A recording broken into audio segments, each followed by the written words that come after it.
భక్తి వేదాంత స్వామి ప్రభుపాదుల వారి భాష్యంతో ఉన్నటువంటి భగవద్గీత యథాతథాన్ని అర్థం చేసుకునేటువంటి ప్రయత్నం చేస్తున్నాం. యథావిధిగా విన్నపం, ఒక చిన్న పుస్తకం పెట్టుకొని ఈ నేటి తేదీ వేసుకుని ఒక ముఖ్యాంశం రాసి పెట్టుకోండి. తదుపరి వారం అవకాశం ఉంటే ఒక అంశం చెప్పండి. అలాగే ఈ అధ్యాయం పూర్తయ్యే లోపల ఇలా సంఖ్య తగ్గకుండా 37 మంది దాకా వచ్చినారు ఒక వారం. 74 మంది అధ్యాయం పూర్తయ్యేసరికి అవ్వాలనేది కోరిక. సో ప్రయత్నం చేస్తారని ఆశిస్తున్నాను అందరూ. చాలా రోజుల తర్వాత వైష్ణవి కీర్తన వినేటువంటి అదృష్టం కలిగింది. చాలా సంతోషం. అయితే మా దురదృష్టం ఏంటంటే బహుశా మా నెట్ ప్రాబ్లము ఏంటో తెలియదు, కానీ మధ్య మధ్యలో వాయిస్ బ్రేక్ అవుతున్నది చాలా వరకు. సో బ్యాడ్ లక్ నాకు. ఓకే, నా హోప్ నా వాయిస్ మీకు బ్రేక్ అవ్వట్లేదని నేను అనుకుంటున్నాను. ఓకే కదా Prabhu? Is it okay voice? ఎవరైనా కన్ఫర్మ్ చేస్తారా వాయిస్? అంటే మృతంగం వల్ల కొంచెం పోయినట్టుంది ప్రభుజీ, బ్రేక్ అయింది. నా వాయిస్ క్లియర్ గా ఉంది మాతాజీ? ఇది క్లియర్ గా ఉంది Prabhuji. Okay okay, thanks Mataji. Hare Krishna. So మనము భగవద్గీత 3వ అధ్యాయం కర్మయోగం ఉన్నటువంటి శ్లోకాలు మనం చెప్పుకుంటాం. ఇందులో మొత్తం 43 శ్లోకాలు ఉన్నాయి. మనం పోయిన వారం 15వ శ్లోకం దగ్గర ఆపుకొని ఉన్నాం. అంటే 3వ భాగమైనటువంటి విభాగం కర్మకాండ నుంచి కర్మయోగానికి వైపు అనమాట వెళ్ళేటువంటి విధానాన్ని మనం తెలుసుకునేటువంటి ప్రయత్నం చేస్తున్నాం. యజ్ఞాచరణ ద్వారా ఆనందాన్ని పొందటం, మానవులు దేవతల మధ్య సహకారం, యజ్ఞం నివేదించకుండా తినుకుంటే అది దొంగతనంతో చోరత్వంతో సమానం అవుతుందని భగవాను మనకి తెలియజేశారు. అదేవిధంగా యజ్ఞం అంటే త్యాగం లేని జీవితం, పాపంతో కూడినటువంటిది అనేటువంటి ఈ అంశాల గురించి మనం చెప్పుకుంటున్నాం. ఇవాళ ఆత్మజ్ఞాని కర్మాచరణ ఎలా ఉంటుంది, జనక మహారాజు శ్రీకృష్ణుడు కర్మాచరణ ద్వారా ప్రమాణాలు పాటించారనే విషయాన్ని, కర్మయోగి వైరాగ్యంతో కర్మ చేస్తాడని, తర్వాత అంశాలన్నీ కూడా మనము చెప్పుకునేటువంటి ప్రయత్నం చేద్దాం. ఓకే, పోయిన వారం మనం 3వ అధ్యాయం 15వ శ్లోకం దగ్గర ఆపుకున్నాం. కర్మ బ్రహ్మోద్భవం విద్ధి బ్రహ్మాక్షర సముద్భవం తస్మాత్ సర్వగతం బ్రహ్మ నిత్యం యజ్ఞే ప్రతిష్ఠితం. నియమిత కర్మలు వేదములందు నిర్దేశింపబడగా అట్టి వేదములు దేవదేవుని నుండి ప్రత్యక్షంగా ప్రకటింపబడినవి. అందుచే సర్వవ్యాపకమైనటువంటి పరబ్రహ్మం యజ్ఞకర్మలందు నిత్యముగా ప్రతిష్ఠితమై ఉండును. సో ఈ శ్లోకం చెప్పుకున్నాం. కర్మ బ్రహ్మోద్భవం, బ్రహ్మ నుంచి ఉదయించింది. విద్ధి బ్రహ్మాక్షర సముద్భవం, ఏదైతే చెప్పబడ్డాయో ఎలా చేయాలనేటువంటిది ఆ బ్రహ్మాక్షర సముద్భవం, బ్రహ్మాక్షరం నుంచి వచ్చినవి. తస్మాత్ సర్వగతం బ్రహ్మ, అంతా బ్రహ్మమైనటువంటి ఈ యొక్క నిత్యం. ఓకే, సో ఓకే, పెద్దగా చెప్పడానికి ప్రయత్నం చేస్తాను నేను. దగ్గరకు వచ్చాను కొంచెం దగ్గరకు. ఓకే, సో నియమిత కర్మలు వేదములందు నిర్దేశింపబడగా అట్టి వేదములు దేవదేవుని నుండి ప్రత్యక్షంగా ప్రకటించబడ్డాయి. అందుచే సర్వవ్యాపకమైన పరబ్రహ్మం యజ్ఞకర్మలందు నిత్యంగా ప్రతిష్ఠితమై ఉంటుంది అనేటువంటి విషయము ఈ శ్లోకంలో చెప్పబడింది. ఇప్పుడు పర్లేదు కదా మాతాజీ? ఓకేనా ప్రభు? మా అందరికి బాగానే వస్తున్నారు ప్రభు, మేబీ మాతాజీది. Okay okay. సో ఇందులో ఈ యొక్క శ్లోకంలో 3 విషయాలు ప్రస్తావించబడ్డాయి. ఒకటి ఏంటంటే భగవాను గురించి చెప్పబడిందంటే వేద నిర్దేశం ఏదైతే చెప్పిందో కర్మ బ్రహ్మోద్భవం విద్ధి బ్రహ్మాక్షర సముద్భవం అనేటువంటి వేద నిర్దేశితమైనటువంటి యజ్ఞార్థ కర్మ గురించి చెప్పబడింది. అలాగే దేవదేవుని గురించి చెప్పబడింది. అలాగే దానితో బద్ధజీవుడు ఆచరింపబడాల్సినటువంటి విషయాలను కూడా ఇందులో ప్రస్తావించడం జరిగింది. ఈ యొక్క 3 విషయాలను కూడా ఇందులో ప్రస్తావించడం జరిగింది ఈ శ్లోకంలో. మొట్టమొదటి విషయానికి వద్దాం మనం. వేద నిర్దేశిత యజ్ఞార్థ కర్మ అంటే వేదములచే చెప్పబడినటువంటి యజ్ఞములు ఆచరించదగినటువంటి చేయదగినటువంటి కర్మ. వేదములచే చెప్పబడిన యజ్ఞముల ద్వారా పొందే వాటి గురించి చేయబడినటువంటి కర్మ ఏదైతే ఉందో అది వేద నిర్దేశిత యజ్ఞార్థ కర్మ. సో వాస్తవానికి ఏంటంటే ఇక్కడ ఏదైతే చెప్పబడింది ఈ శ్లోకంలో శిలా ప్రభుపాదులు చెప్తున్నారు, శ్రీకృష్ణుని ప్రీత్యర్థమే కర్మ చేయవలసిన అవసరం ఈ శ్లోకంలో మరింత స్పష్టంగా చెప్పబడింది. ఎందుకంటే వేదములు దేవదేవుని నుంచి ప్రత్యక్షంగా వచ్చాయి కాబట్టి ఇది భగవత్ సంబంధమైనటువంటి విషయం కాబట్టి తప్పనిసరిగా ఇది భగవాను ఎవరైతే ఉన్నారో శ్రీకృష్ణ భగవానుని ప్రీత్యర్థం మాత్రమే కర్మాచరణ చేయవలసి ఉంటుంది. అంతే కదా. ఉదాహరణకి శిలా ప్రభుపాదులు ఒక ఉదాహరణ చెప్తారు. మరి ఈ యొక్క భాష్యంలో ఈ యొక్క శ్లోకానికి చెప్పినటువంటి భాషలో ఏ విధంగా అయితే సాధారణ జీవితంలో మనం మానవుడు అనేటువంటి వాడు ఆ దేశం ఏ దేశంలో ఉంటామో ఆ దేశం యొక్క రాజ్యాంగాన్ని అనుసరించాలి కదా బై డిఫాల్ట్. ఆ రాజ్యాంగాన్ని అనుసరించకుండా దానికి వ్యతిరేకంగా ప్రవర్తిస్తే మనం శిక్షించబడతాం అనమాట. అదే విధంగా ప్రతి ఒక్కరూ కూడా భగవాను నుంచే సృష్టించబడ్డారు కాబట్టి ఆ భగవాను నిర్దేశించినటువంటి రాజ్యాంగం ఏదైతే ఉందో దాన్ని అనుసరించి ప్రవర్తించాలి తప్పనిసరిగా. అదే ప్రతి ఒక్కరూ భగవాన్ నిర్దేశంలో చేయవలసినటువంటి కర్మ అనేటువంటి విషయాన్ని ఇక్కడ చెప్పడం జరిగిందనమాట. మరి ఈ భగవాను నిర్దేశం ఎలా వచ్చిందండి మనకంటే వేదముల ద్వారా వచ్చింది. ఎందుకంటే వేదములు మనం ఏదైతే కర్మ చేయాలో దానికి అవసరమైనటువంటి మార్గదర్శక సూత్రాలన్నీ కూడా వేదాల్లో చెప్పబడ్డాయి అన్నమాట. వేదములో ప్రత్యక్షంగా చెప్పబడినట్టు ఈ కర్మాచరణ ఏదైతే ఉందో ప్రత్యక్షంగా ఇది భగవంతుని యొక్క శ్వాస ద్వారా ప్రకటితమై ఉన్నది అనే విషయాన్ని శ్రీల ప్రభుపాద మనకి భాష్యం ద్వారా అందిస్తున్నారు. ఈ వేదములు ఏవైతే ఉన్నాయో వేదములు ఎక్కడి నుంచి వచ్చినాయి? బ్రహ్మ నుంచి వచ్చినాయి. బ్రహ్మకి ఎలా వచ్చినాయంటే భగవానుడు వేణువు ఊదటం వలన ఆ శ్వాస నుంచి బ్రహ్మ స్వీకరించాడు. తద్వారా చతుర్ముఖ బ్రహ్మ ద్వారా మనకి ఈ వేదములు అందించబడ్డాయి అనే విషయాన్ని మనము తెలిసిన వాళ్ళ విషయమే అన్నమాట.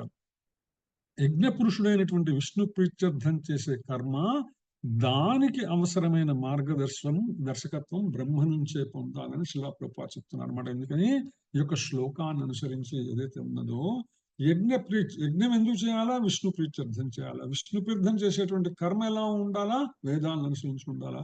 వేదములు ఎక్కడి నుంచి వచ్చినాయి? భగవాను నుంచి వచ్చినాయి. అంటే బ్రహ్మము నుంచి వచ్చినాయి. అంటే బ్రహ్మము నుంచి వచ్చినటువంటి అక్షరమైనటువంటి వేదములను బ్రహ్మార్థ ప్రయోజనమే అంటే భగవత్ ప్రీతికై చేసేటువంటి విషయం సందర్భంగా వాటిని మనం తప్పనిసరిగా అనుసరించవలసి ఉంటుంది. ఎందుకంటే ఈ సృష్టికి నిర్దేశించబడినటువంటి రాజ్యాంగం ఏదైనా ఉన్నదంటే అది వేదము మాత్రమే. ప్రత్యేకించి అనే విషయాన్ని మనము మర్చిపోకూడదు అనమాట. సో ఈ సందర్భంగా శ్రీల ప్రభుపాద భాష్యంలో బృహదారణ్యకోపనిషత్తులో ఉన్నటువంటి ఒక శ్లోకాన్ని ప్రస్తావిస్తున్నారు అనమాట. దాన్ని ఉటంకించారు ఆయన. అస్య మహతో భూతస్య నిశ్యసితమేతత్యద్ ఋగ్వేదో యజుర్వేద సామవేదో అథర్వణిరసః అని చెప్తున్నారు. అంటే ఋగ్వేదము, యజుర్వేదము, సామవేదము, అథర్వవేదం అనేటువంటి 4 వేదములు దేవదేవుని యొక్క శ్వాస నుండి బహిర్గతమైనాయి అనే విషయాన్ని స్పష్టం చేస్తున్నది అనే విషయాన్ని 4, 5, 11లో స్పష్టం చేస్తున్నది అనే విషయాన్ని శ్రీలా ప్రభుపాద ఇక్కడ తమ భాష్యంలో ప్రస్తావించారు అనమాట.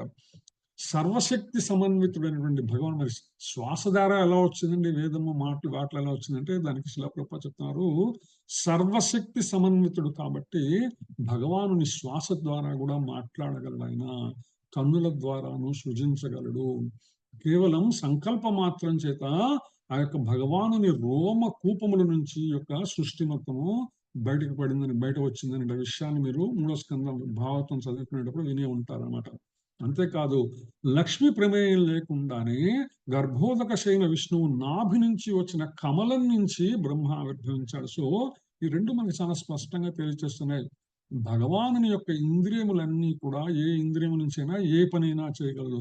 ఆయన కనులతో తినగలడు, చెవులతో చూడగలడు, అట్లా అనమాట. అంటే మనకి పరిమితులు ఉంటాయి కానీ భగవానుడు అపరిమితుడు. ఆయన దేనితోనైనా ఏ ఇంద్రియంతోనైనా ఏ కర్మాచరణైనా చేయగలడు అనే విషయాన్ని ఇక్కడ శ్రీల ప్రభుపాద ప్రస్తావిస్తున్నారు. కేవలం ప్రకృతిని చూడటం ద్వారానే అంటే చూపు చేత మాత్రమే ఆయన ప్రకృతి ద్వారా జీవుల్ని సృష్టించారు అనే విషయాన్ని మనము మర్చిపోకూడదని ఈ సందర్భంగా శ్రీల ప్రభుపాద ప్రస్తావిస్తున్నారు. బద్ధజీవులను ఆ విధంగా అట్లా తన చూపు ద్వారా బద్ధజీవులని ప్రకృతి గర్భంలో సృజించినమాట తిరిగి తన ధామం చేరడానికి అవసరమైన విజ్ఞానం వేదముల ద్వారా అందించారు భగవానుడు. అంటే ఈ యొక్క ప్రకృతి అనేటువంటి బ్రహ్మాండములు, అండము అంటే తెలుసుగా గోళాకారంలో బ్రహ్మాండము లోపల బీజము రూపంలో భగవంతుడు తన దృష్టి రూపంతో ఈ జీవరాశిని మొత్తాన్ని సృజించి ఆయన దాన్ని అలాగే వదిలేలా ఏం చేశారంటే వారికి అవసరం తిరిగి తన ధామానికి రావాల్సినటువంటి ఎప్పుడైతే ధామానికి చేరేటువంటి అవసరమైనటువంటి విజ్ఞానం మొత్తము వేదముల ద్వారా అందించాడనమాట. నాయనలారా, మిమ్మల్ని నేను ఇక్కడ మిమ్మల్ని ప్రస్తుతానికి ఉంచాను, మీకు వేదములు ఇచ్చాను, వేదములలో చెప్పబడిన రీతిగా మీరు కర్మాచరణ చేసుకోండి, భౌతిక జగత్తులో ఉన్నంత వరకు క్రమంగా నన్ను అర్థం చేసుకొని నా దగ్గరికి చేరండి అనే విషయాన్ని చెప్పాడు అనమాట. అయితే బద్ధజీవుడు ఏం చేస్తున్నాడంటే వేద నిర్దేశం లేకుండా ఆచరించే కర్మ వికర్మ లేదా పాపకర్మ తెలియకుంటే తనకిచ్చిన కొంచెం పాటి స్వాతంత్ర్యాన్ని ఏ విధంగా అయితే ఈ భౌతిక ప్రపంచంలో ఉంటే మనకు పరిధులు ఉన్నాయన్న విషయం మనం మర్చిపోకూడదు. ప్రకృతి సందర్భంగా మనం గాలిలో ఎగరగలేము, గాలిలో ఎగరేవి పక్షులు మాత్రమే ఎగరగలవు, మనం గాలిలో ఎగరలేము, నీళ్ళలో మునగలేము. అలాగే ఏ జీవి ఏ విధంగా ఎక్కడ ప్రకృతి సందర్భంలో ఉండగలదో, నీళ్ళలో ఉండే జీవులు కొన్ని ఉంటాయి, ఇసుకలో ఉండే జీవులు కొన్ని ఉంటాయి, వృక్షాల మీద మాత్రమే ఉండే జీవులు కొన్ని ఉంటాయి, నేల మీద ఉండే కొన్ని జీవులు ఉంటాయి. ప్రతి జీవికి ఒక పరిధిని నియంత్రించి ఒక నియమాలని సృష్టించగలిగింది. ఈవెన్ పక్షులు కూడా కొంత ఎత్తు మాత్రమే ఆకాశంలో ఎగరగలవు కానీ ఆ పైన ఎగరలేనటువంటి పరిస్థితి అనమాట. అందుకని ఎలా ఉన్నప్పటికీ కూడా, జీవన పరిస్థితులు ఎలా ఉన్నప్పటికీ కూడా భగవంతుని చేరేటువంటి ప్రయత్నం వేదముల ద్వారా చెప్పబడింది కాబట్టి ఆ వేదములను అనుసరించి కర్మ చేయాలి తప్ప అలా కానితే అది అప్రామాణిక కర్మ అవుతుంది. అంటే సయత్ ప్రమాణం కురితే లోకస్థతను వర్తతే అనే విధంగా భగవానుడు తెలియజేశాడో ఆ ప్రమాణము లేనటువంటి కర్మ ఏదైనా కూడా వికర్మ అని చెప్పబడుతుంది, పాపకర్మ అని చెప్పబడుతుంది. కేవలం దేనైనా ప్రామాణికంగా తీసుకునేటువంటి చేసేటువంటి కర్మ మాత్రమే, అది వేదముల నుంచి కావచ్చు లేదా ఉత్తముల నుంచి కావచ్చు అనేటువంటి విషయాన్ని మనం మర్చిపోకూడదన్నమాట. కర్మ ఫలం నుంచి రక్షింపడానికి ప్రతి ఒక్కరూ కూడా వేదములను ఆశ్రయించి మార్గదర్శకత్వం పొంది తీరవలసిందే. భౌతిక జీవితంలో భౌతిక ప్రకృతి అందు బద్ధజీవులు ఎప్పుడు కూడా ఏంటంటే ఇంద్రియములన్నీ కూడా ప్రకృతితో అవి రమిస్తూ ఉంటాయి కాబట్టి భోగాభిలాష ఎక్కువ ఉంటుంది వాళ్ళ. ఎప్పుడు కూడా జీవి ఉన్నవాడికి ఎప్పుడు కూడా భోగాభిలాష సతా ఎప్పుడు ఉంటుంది అన్నమాట. అయితే ఏంటంటే జీవుడు తన వికృత కర్మలు వికృత కోరికలు ఏవైతే ఉంటాయో వాటిని భోగములు ఈ యొక్క ఇంద్రియ తృప్తితో ప్రకృతితో ఉన్నటువంటి భోగాభిలాష చేసుకుంటూ ఆ నామమాత్రం, ఎందుకంటే తాత్కాలికమైన విషయాన్ని గుర్తుంచుకొని ఎప్పుడైతే వేదములు వింటాడో, ఈ ఇంద్రియముల వేదములలో చెప్పబడిన విషయ జ్ఞానాన్ని వింటాడో, భగవద్భక్తుల నుంచి భగవద్జ్ఞానాన్ని తెలుసుకుంటాడో అప్పుడు ఈ ప్రకృతితో ఇంద్రియముల సంపర్కం ఏదైతే ఉందో ఇది నామమాత్రమైనటువంటి భోగం మాత్రమే, ఇది అశాశ్వతమైనటువంటిది అనే విషయాన్ని గుర్తుంచుకొని భగవద్ధామం ఎలా చేరాలో వేదాలు నియమిస్తాయి అన్నమాట. ఇది బద్ధజీవులకు ఇచ్చినటువంటి రాజ్యాంగం ప్రకృతిలో అనమాట. బద్ధజీవులు ముక్తిని పొందడానికి కల్పించినటువంటి ఒక అవకాశం కనుక వారందరూ కృష్ణ చైతన్యం ద్వారా యజ్ఞ విధానం అనుసరించాలి అని శిలా ప్రభుపాద భాష్యంలో మనకి వివరిస్తున్నారు అనమాట. అయితే ఏంటంటే ఇక్కడ ఒక ఎగ్జాంపుల్ ఉంది. ఏ విధంగా అయితే ఫర్ ఎగ్జాంపుల్ మనకి దుబాయ్ ఉన్నది, లేదు ఏ దేశమైనా కూడా ఆ రాజ్యాంగం, ఆ దేశంలో ఒక రాజ్యాంగం ఉంటుంది అనమాట. అయితే ఆ రాజ్యాంగం ఉన్నటువంటి దేశంలో కొంత ఎంబసీస్ ఉంటారు కదా, మన కన్సులేట్స్ ఎంబసీ ఉంటారు. అంటే రాయబార కార్యాలయం ఉంటుంది ఆ యొక్క దేశానికి సంబంధించినంత వరకు. ఏ దేశానికి సంబంధించిన రాయబార కార్యాలయం అక్కడ ఉంటుంది అనమాట. ఆ రాయబార కార్యాలయం పరిమితి ఉన్నంత వరకు ఇది అంతర్జాతీయ చట్టం. రాయబార కార్యాలయం 4 గోడల లోపల ఏ దేశం రాయబార కార్యాలయం అది ఆ దేశపు చట్టాలు మాత్రమే అక్కడ వర్తిస్తాయి. దాని గోడ బయట మటుకు ఏ దేశంలో ఉన్నామో ఆ దేశ చట్టాలు వర్తిస్తాయి. కానీ ఆ 4 గోడల మధ్యలో మటుకు ఆ యొక్క ఏ దేశ రాయబార కార్యాలయం అయితే ఆ దేశ రాయబార కార్యాలయ చట్టాలు మాత్రమే వర్తిస్తుంది. ఫర్ ఎగ్జాంపుల్ మనం దుబాయ్లో ఉన్నది, దుబాయ్లో ఇండియన్ కన్సులేట్ ఉన్నది. ఇక్కడ మన కన్సులేట్ బర్దుబాయ్లో కన్సులేట్ ఏరియాలో అనమాట. ఆ కన్సులేట్ ఏరియాలో బర్దుబాయ్లో ఉన్నటువంటి ఇండియన్ కన్సులేట్ ఒక బిల్డింగ్ ఉన్నది కదా, ఆ బిల్డింగ్ గేటు లోపల భారతీయ చట్టాలు వర్తిస్తాయి, గేటు బయట భారతీయ యుఏఈ చట్టాలు వర్తిస్తాయి అనమాట. అలాగే ఏంటంటే ఎప్పుడైతే కృష్ణ భక్తి భావన అనేటువంటి ఒక ప్రొటెక్టెడ్ ఏరియాలో మనం ఉంటామో అప్పుడు ఆటోమేటిక్ గా కూడా కృష్ణ చైతన్య నియమాలు వర్తిస్తాయి అనమాట.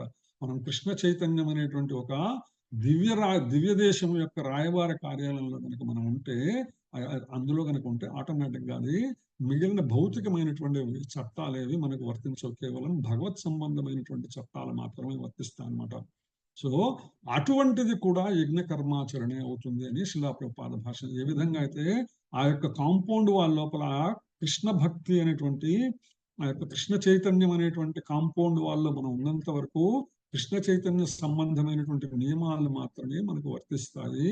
అది కూడా వైదిక యజ్ఞ కర్మాచరణ, ఎందుకంటే భగవత్ సంబంధమైనటువంటి యజ్ఞ కర్మాచరణ కాబట్టి అది కూడా వైదిక యజ్ఞ కర్మాచరణ అనేటువంటి విషయము చాలా స్పష్టంగా తెలియచెప్పబడింది అనమాట. తర్వాత శ్లోకంలోకి వెళ్దాం. ఏవం ప్రవర్తితం చక్రం నానువర్తయతి హయః అఘాయురింద్రియారామో మోఘం పార్థ సజీవతి. హరికృష్ణ చదువుతారు మరి శ్లోకం నేను. హరే కృష్ణ ప్రభుజీ. ఏవం ప్రవర్తితం చక్రం నానువర్తయతి హయః అఘాయోరింద్రియారామో మోఘం పార్థ సజీవతి.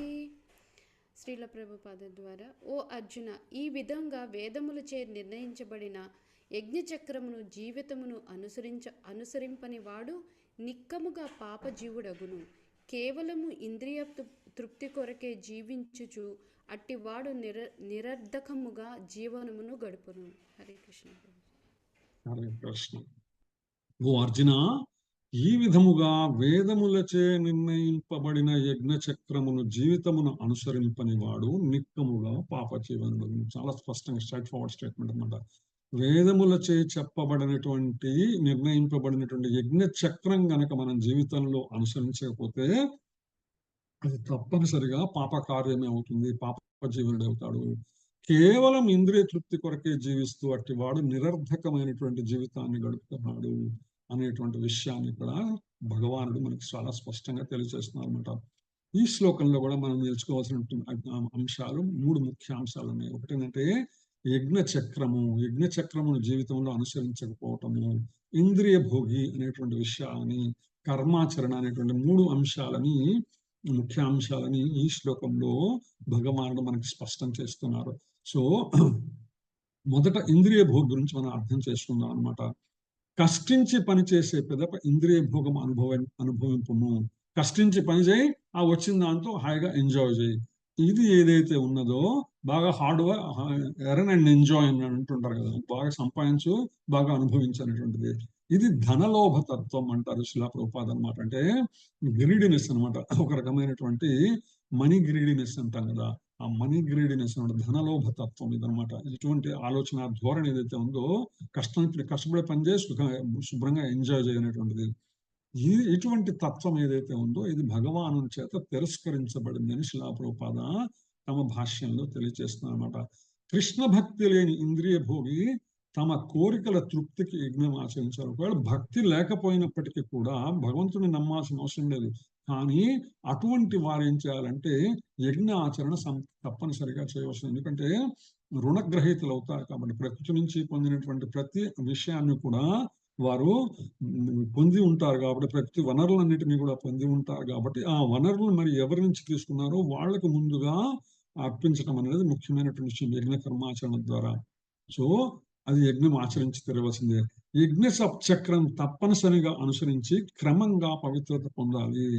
ఎప్పుడైతే ఇంద్రియ భోగి అయినప్పటికీ కూడా యజ్ఞ కర్మాచరణ కనుక కొనసాగిస్తూ ఉంటే, కనీసం భక్తి లేకపోయినా కూడా యజ్ఞ కర్మాచరణ వైదిక కర్మకాండ కనుక చేస్తూ ఉంటే అది తప్పనిసరిగా నెమ్మదిగా ఏంటంటే క్రమంగా పవిత్రత పొందేటువంటి అవకాశం ఉంటుంది, పొందుతారు కూడా, పొందాలి, ఆ ప్రయత్నం కూడా చేయవలసి ఉంటుంది అనే విషయాన్ని శిలా ప్రభుపాద తమ భాష్యంలో తెలియజేస్తారన్నమాట.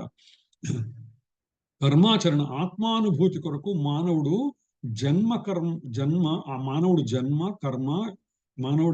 జన్మ కర్మ జ్ఞాన భక్తి యోగ మార్గాల్లో ఏదో ఒకటి తప్పనిసరిగా స్వీకరించాల్సిందే. అంటే మానవుడు కనుక తన ఆత్మానుభూతి పొందాలి అనేటువంటి సంకల్పము గనక ఉంటే తప్పనిసరిగా కర్మ జ్ఞాన భక్తి యోగ మార్గాలలో ఏదో ఒక మార్గాన్ని తప్పనిసరిగా స్వీకరించాలి, అనుసరించాలి అనేటువంటి విషయాన్ని చెప్పడం జరుగుతుంది అనమాట.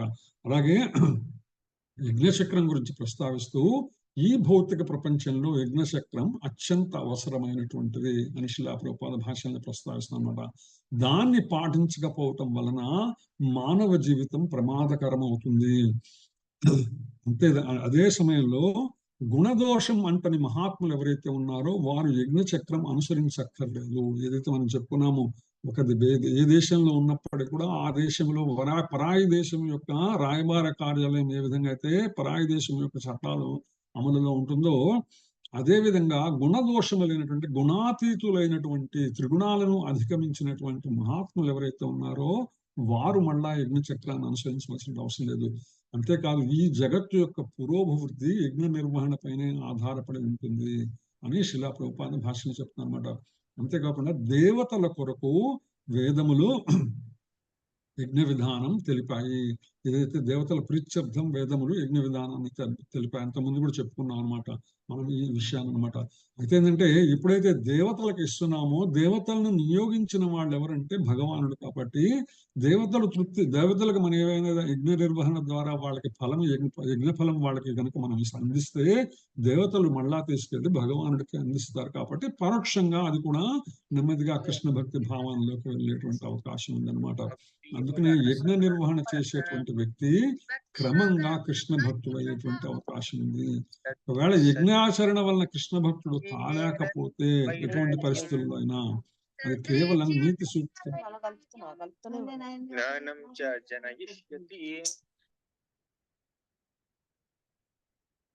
ఓకే, యజ్ఞాచరణ వలన కృష్ణ భక్తుడు కాలేకపోతే కేవలం అది నీతి సూక్తాలుగానే మిగిలిపోతాయి. అంటే కేవలం చెప్పుకోవడానికి మాత్రమే బాగున్న విషయాలుగా మిగిలిపోతాయని శిలా ప్రభుపాద చెప్తానమాట. కేవలం నీతి సూక్తాలుగా మిగిలిపోకుండా దానిని అధిగమించి కృష్ణ చైతన్యం పొందాలి అనేటువంటి విషయాన్ని శిలా ప్రభుపాద భాషల్లో చెప్తున్నారు. మనం ఒక యజ్ఞ యొక్క చక్రాన్ని అర్థం చేసుకునేటువంటి ప్రయత్నం చేశాం. మీకు స్క్రీన్ మీద కనిపిస్తుంది అనుకుంటాను. ఒక 7 అంశాలని శిలా ప్రభుపాద మనకి ఒక 3 శ్లోకాల ద్వారా మనకు అర్థమయ్యేటువంటి ప్రయత్నం చేశారన్నమాట. వేదములు ఎక్కడి నుంచి వచ్చాయంటే పరమాత్మ నుంచి వేదములు వచ్చినాయి. ఆ వేదములు ఏం తెలియజేస్తున్నాయంటే నియమిత కర్మలు తెలియజేస్తున్నాయి. ఆ నియమిత కర్మల ఆచరణ యజ్ఞ నిర్వహణ అవుతుంది అనేటువంటి విషయాన్ని తెలియజేస్తూ, యజ్ఞ నిర్వహణ ద్వారా వర్షములు పడతాయి, వర్షముల ద్వారా ఆహారము పొందుతాము, వర్షముల మీద ఆధారపడి ఆహారం ఉంటుంది, ఆహారం మీద ఆధారపడి జీవరాశి ఉంటుంది అనే విషయం. అదే సందర్భంగా జీవరాశి పరమాత్మ మీద ఆధారపడి ఉంటుంది అనే విషయాన్ని మళ్ళీ ఈ చక్రంలో మనం ఇటు చూసుకున్నా కూడా అదే పరిస్థితి వస్తుంది అనమాట. అంటే పరమాత్మ జీవరాశి మీద ఆధారపడి ఉన్నది. జీవరాశికి అవసరమైనటువంటి ఆహారాన్ని భగవానుడు వర్షాధారంగా ఇస్తున్నాడు. వర్షం ఎలా వస్తున్నది అంటే యజ్ఞ నిర్వహణ ద్వారా వస్తున్నది. అంటే దేవతలకు యజ్ఞ నిర్వహణ ద్వారా వస్తున్నది. ఇటువంటి యజ్ఞ నిర్వహణ ఏంటంటే నియమిత కర్మలను ఆచరించటమే యజ్ఞ నిర్వహణ. మరి నియమిత కర్మలు ఎలా చెప్పబడ్డాయి? వేదముల ద్వారా చెప్పబడ్డాయి. వేదములు మరలా భగవాను చేరేటువంటి మార్గాన్ని మనకు సూచిస్తాయి అనేటువంటి ఈ యజ్ఞ చక్రాన్ని, అంటే ఒకదాని మీద ఒకటి ఎలా ఆధారపడి ఉంది. బేసిక్ గా పరమాత్మ మీద ఆధారపడి జీవరాశి, పరమాత్మ మీద ఆధారపడి వేదములు, జీవరాశి ఆహారం మీద ఆధారపడింది, ఆహారం వర్షాల మీద ఆధారపడింది, వర్షాలు యజ్ఞం మీద ఆధారపడి ఉన్నాయి, యజ్ఞములు నియమిత కర్మల మీద, నియమిత కర్మలు వేదముల మీద.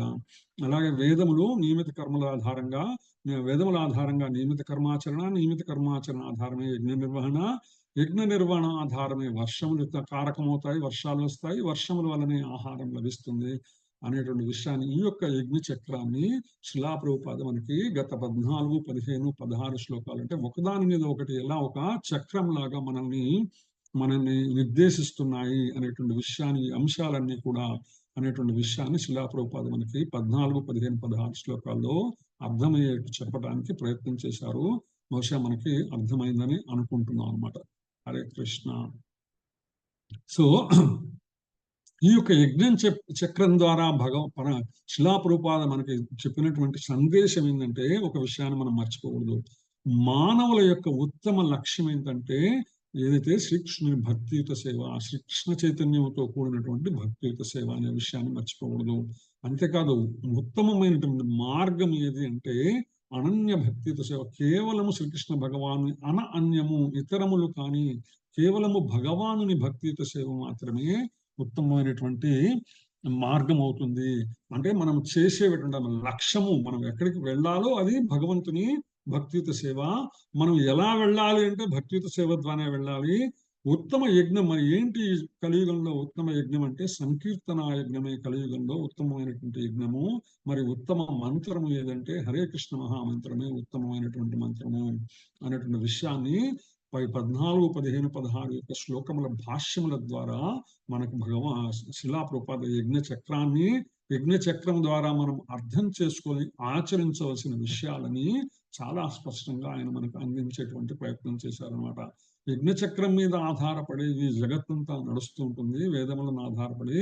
ఈ యజ్ఞచక్రముల ఆధారంగా నడిచేటప్పుడు దాని ద్వారా మనము తెలుసుకొని మనము భక్తులుగా మనము ఆచరించవలసింది ఏంటంటే శ్రీకృష్ణుని ఉత్తమ లక్ష్యంగా శ్రీకృష్ణుని భక్తియుత సేవను మనము నిలుపుకోవడము, ఉత్తమ మార్గంగా అనన్యమైనటువంటి శ్రీకృష్ణ భక్తియుత సేవ ఆచరించటము, ఉత్తమ యజ్ఞం సంకీర్తన యజ్ఞం ద్వారా భగవంతుని సేవించటము, ఆ సంకీర్తన యజ్ఞానికి కారకమైనటువంటి హరే కృష్ణ కృష్ణ కృష్ణ హరే హరే, హరే రామ రామ రామ హరే హరే అనేటువంటి మహామంత్రాన్ని తెలుసుకోవటము. ఆ విధంగా సర్వవ్యాపకమైనటువంటి పరబ్రహ్మము యజ్ఞకర్మలందు నిత్యముగా ప్రతిష్ఠితమైండును అనేటువంటి ఈ అంశాన్ని మనకి యొక్క శ్లోకం ద్వారా అందించారనమాట. ప్రత్యేకించి 15వ శ్లోకం నుంచి వచ్చేదానికి తస్మాత్ సర్వగతం బ్రహ్మ నిత్యం యజ్ఞే ప్రతిష్ఠితం అనేటువంటి వాక్యం ఏదైతే ఉందో దానికి ప్రతిరూపంగా శిలా ప్రభుపాద సర్వవ్యాపకమైనటువంటి పరబ్రహ్మము యజ్ఞ కర్మలందు, పరబ్రహ్మం అంటే భగవానుడు, యజ్ఞ కర్మలందు నిత్యముగా ప్రతిష్ఠితమైనము, నిత్యము ఉంటాడు. అటువంటి యజ్ఞాచరణ, వైదిక కర్మాచరణ కేవలము కృష్ణ భక్తులు కాని వారు ఆచరించేటువంటి ప్రయత్నం చేయాలి. కానీ కృష్ణ భక్తులు యజ్ఞాచరణ ఒక విశిష్టమైనది, విశేషమైనది. అదేంటంటే ఉత్తమ లక్ష్యమైనటువంటి శ్రీకృష్ణుని భక్తియుత సేవ, ఉత్తమ మార్గమైనటువంటి అనన్య భక్తియుత సేవ, ఉత్తమ యజ్ఞమైనటువంటి సంకీర్తన యజ్ఞము, ఉత్తమమైనటువంటి హరే కృష్ణ మహామంత్రము అనేటువంటి సందేశాన్ని మనకు శిలా ప్రభుపాద ఈ యొక్క భాష్యంలో 14, 15, 16 శ్లోకముల భాష్యములలో మనకు అందించేటువంటి ప్రయత్నం చేశారు. హరే కృష్ణ. తర్వాత శ్లోకంలోకి వెళ్దాం. యస్మాత్ త్వరితేవ స్యాత్ ఆత్మతృప్తస్య మానవః ఆత్మన్యేవ చ సంతుష్టః తస్య కార్యం న విద్యతే. హరే కృష్ణ. మత చదువుతారా? హరే కృష్ణ. యస్తురాత్మారతి ఏవ స్యాత్ ఆత్మతృప్త చ మానవః ఆత్మన్యేవ చ సంతుష్టః తస్య కార్యం న విద్యతే.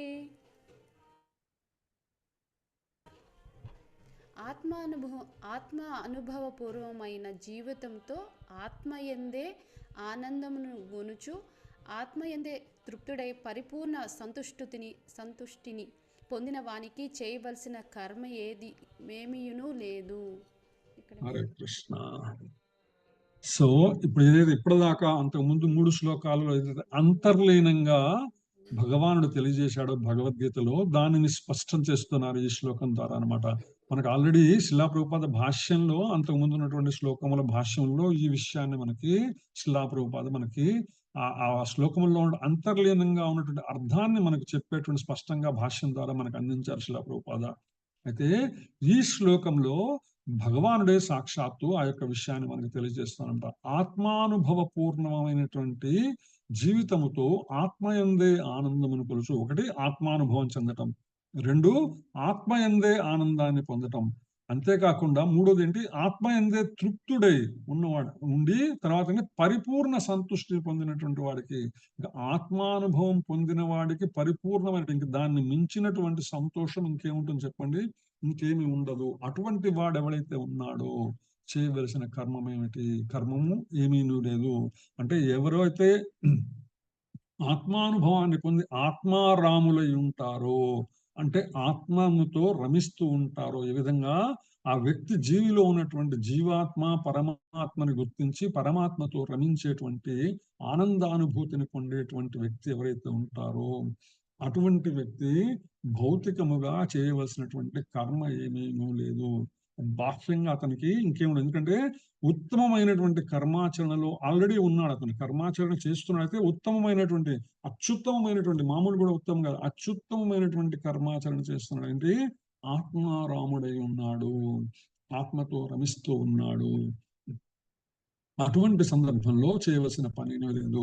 యజ్ఞ నిర్వహణ అనేటువంటి కర్మాచరణ ఏదైతే వేదముల ద్వారా చెప్పబడిందో అది కేవలము భౌతిక మాలిన్యాలను శుభ్రపరచుకొని చే కర్మాచరణ మాత్రమే అని శిలా ప్రభుపాద తమ భాష్యంలో తెలియజేస్తున్నారు. అయితే కృష్ణ చైతన్యవంతులు అంటే చాలా సింపుల్ గా, అంటే ఈ శ్లోకంలో ఏదైతే చెప్పబడిందో ఆత్మానుభవపూర్వమైనటువంటి జీవితము, ఆత్మయందే ఆనందము, ఆత్మయందే తృప్తుడు, పరిపూర్ణ సందృష్టిని పొందినవాడు, ఈ 4 అంశాలు ఏవైతే ఉన్నాయో ఆ 4టికి చాలా సింపుల్ గా శిలా ప్రభుపాద ఏంటంటే కృష్ణ చైతన్యవంతులు అని చెప్పారంటే, ఎవరైతే కృష్ణ చైతన్యమును పొంది ఉన్నారో వారిని ఆత్మతృప్తిచే పరిపూర్ణులు అని చెప్పడం జరిగిందనమాట.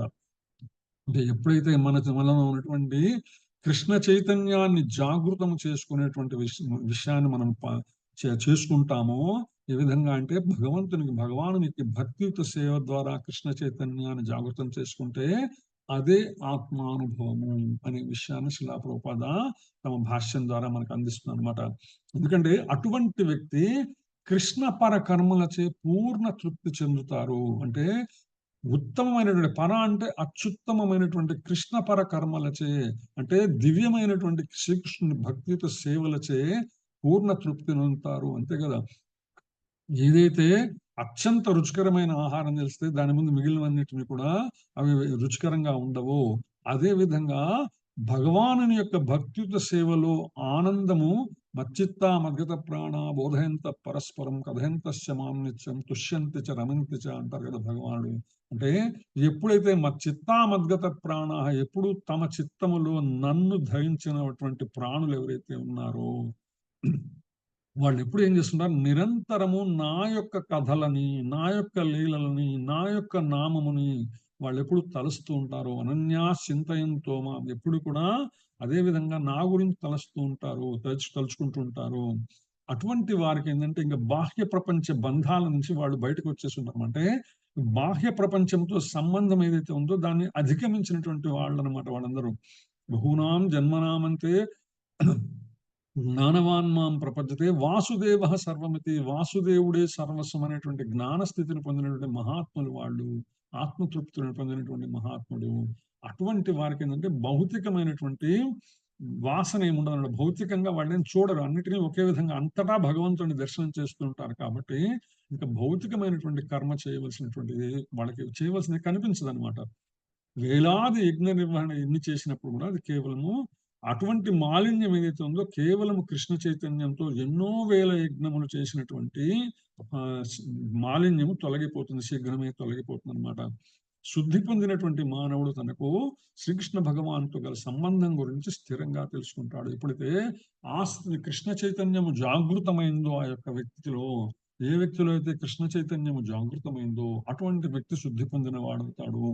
ఎప్పుడైతే అటువంటి శుద్ధి పొందిన మానవుడు ఉన్నాడో అతను తనకి భగవానునికి ఉన్న సంబంధాన్ని చాలా స్థిరంగా, ఇది శాశ్వతమైనటువంటి సంబంధము, నేను భగవాను యొక్క నిత్య సేవకుడును అనేటువంటి ఉన్నతమైనటువంటి మానసిక స్థితి కలిగి ఆ మానసిక స్థితిలో అతను ఆనందంలో ఉంటాడనమాట. అందుకని విద్యుక్త ధర్మం స్వయంగా భగవానుని కరుణచే హృదయంలో ప్రకాశిస్తుంది. ఆ సందర్భంలో ఏదైనా కర్మ విద్యుక్త కర్మాచరణ చేయవలసి వచ్చినా అది స్వయంగా భగవానుని కరుణ వల్ల అతని హృదయంలో ప్రకాశిస్తుంది.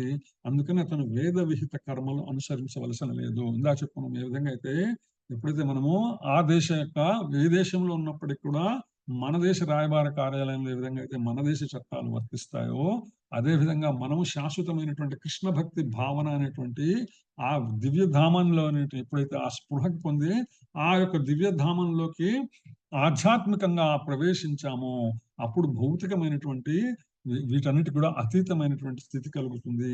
అప్పుడు వేద విహిత కర్మలు అనుసరించవలసిన అవసరం లేదు. లౌకిక కర్మల యందు వారికి అసలు ఆ స్పృహే ఉండదన్నమాట. లౌకిక కర్మ ఆచరణ అనేటువంటి స్పృహే ఉండదన్నమాట. ఏ విధంగా అయితే మనకి శ్రీమద్ భాగవతంలో సుఖదేవ్ గోస్వామి వీళ్ళందరూ మన సుఖదేవ్ గోస్వామి ఏ విధంగా అయితే ఇప్పుడు కూడా ఆత్మ ఎందే రమిస్తూ ఉండేటువంటి ఉత్తమమైనటువంటి మానసిక స్థితి కలిగి ఉంటారో అతనికి భౌతికమైనటువంటి ఎటువంటి స్పృహ ఉండదు అనేటువంటి ఉత్తమమైనటువంటి స్థితి అనమాట. లౌకిక కర్మల్లో వాళ్ళ నిమగ్నం అవ్వరు. అంతేకాదు ఎప్పుడైతే అంత స్థితికి వెళ్తే ఇంకా మదిరా మగులు అంటే మోహములపై ఆసక్తి ఉండదు అనే విషయాన్ని ఇక్కడ శిలా ప్రభుపాద తమ భాషల్లో తెలియజేస్తున్నమాట. నాకు శిలా ప్రభుపాద కన్నా ఉత్తమమైనటువంటి ఉదాహరణ దీనికి మనం వేరే చెప్పుకోవాల్సిన అవసరం లేదు. ఎందుకంటే ఆయన ఎప్పుడు కూడా ఇక్కడ ఏదైతే ఈ భాష్యంలో చెప్పబడినటువంటి ఈ యొక్క గుణములు ఏవైతే ఉన్నాయో అవన్నీ కూడా సంపూర్ణముగా ఉన్నటువంటి మహానుభావుడు, మహాత్ముడు శిలా ప్రభుపాద అన్నమాట. సో ఆత్మానుభవం నిత్యము కృష్ణ చైతన్యంలో ఉన్నటువంటి వాడు, అంతేకాదు సంపూర్ణమైనటువంటి కృష్ణపర కర్మలు పూర్తిగా నిరంతరము కృష్ణ కర్మలు మాత్రమే చేస్తూ ఆచరించేటువంటి పూర్ణమైనటువంటి తృప్తి కలిగినటువంటి జీవితాన్ని శిలా ప్రభుపాద మనకి ఆదర్శంగా చూపించి వెళ్ళారు. అంతేకాదు ఎన్నో యజ్ఞములు చేయవలసిన అవసరం లేనటువంటి కేవలము కృష్ణ చైతన్యం ద్వారా ఎన్నో యజ్ఞ నిర్వహణ ఫలాన్ని కూడా ఆయన ఏ విధంగా తాను పొంది అందరికీ అందించేటువంటి ప్రయత్నం చేశారు. అంతేకాకుండా స్వయంగా భగవానుని కరుణచే విద్యుక్త కర్మ అంటే కేవలము కృష్ణ సంబంధమైనటువంటి కర్మాచరణ తప్ప ఇతర భౌతికమైనటువంటి కర్మాచరణ ఏది కూడా సంబంధం లేని విధంగా శిలా ప్రభుపాద మనకి ఒక ఉత్తమమైనటువంటి ప్రమాణాన్ని చూపించి వెళ్ళారనమాట. ఆ లౌకిక కర్మలందు ఉన్నప్పటికీ కూడా అవి కేవలము కృష్ణ సంబంధమైనటువంటి కర్మలు మాత్రమే అనే విషయాన్ని మనకి ప్రమాణంగా చూపించి వెళ్ళారు. ఆ విధంగా శిలా ప్రభుపాద అనమాట. తర్వాత శ్లోకంలోకి వెళ్దాం. నైవ తస్య కృతేనార్ధః నా కృతేనేహ కశ్చన న చాస్య సర్వభూతేషు కశ్చిదర్థవ్యపాశ్రయః. హరే కృష్ణ చదువు. హరే కృష్ణ ప్రభుజీ. నైవ తస్యా కృతేనార్ధః నా కృతేనేహ కచ్చన న చాస్య సర్వభూతేషు కచ్చిదర్థవ్యపాశ్రయః. శ్రీల ప్రభుపాద ద్వారా తనకు విధింపబడిన కర్మలను చేయుట వలన ఆత్మానుభవం కల మానవునికి ఎట్టి ప్రయోజనమును ఉండదు. అట్టి కర్మలను నిర్వర్తింపక పోవుటకు ఎట్టి కారణమును కాని ఇతర జీవులపై ఆధారపడి ఉండవలసిన అవసరం కాని అతనికి లేదు. హరే కృష్ణ. సో ఎప్పుడైతే ఆత్మానుభవాన్ని పొందాడో అంటే తాను కృష్ణ భక్తి భావనలో కృష్ణ చైతన్యంలో జాగృతమైనాడు, తాను భగవాను నిత్య సేవకుడు అనేటువంటి విషయాన్ని ఉన్నాడు, ఎప్పుడు కూడా భగవంతుని యొక్క కథానామ లీల స్మరణముల చేత రమించేటువంటి ఆనంద డోలికల్లో తేలాడుతూ ఉన్నాడు. ఆ స్థితిలో ఉన్నటువంటి వ్యక్తి తన విద్యుక్త ధర్మ నిర్వహణని పొందవలసిన ప్రయోజనం ఏది ఉండదు.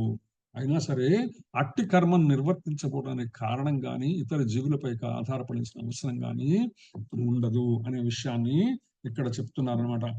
దీనికి ఉత్తమంగా ఒక మనకి శ్రీమద్ భాగవతంలో ఒక చక్కటి శ్లోకం ఉంది. ఇది రాసక్రీడ సందర్భంగా వస్తుందన్నమాట.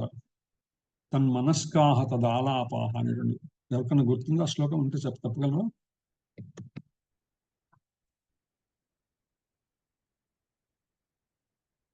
చక్కటి శ్లోకం అనమాట. ఈ యొక్క శ్లోకానికి చక్కటి మనకి ఏ విధంగా అయితే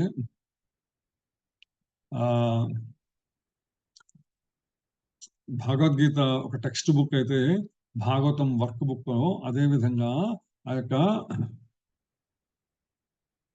భాగవతంలో ఉన్నటువంటి శ్లోకం ఏదైతే ఉందో అది చాలా చక్కటి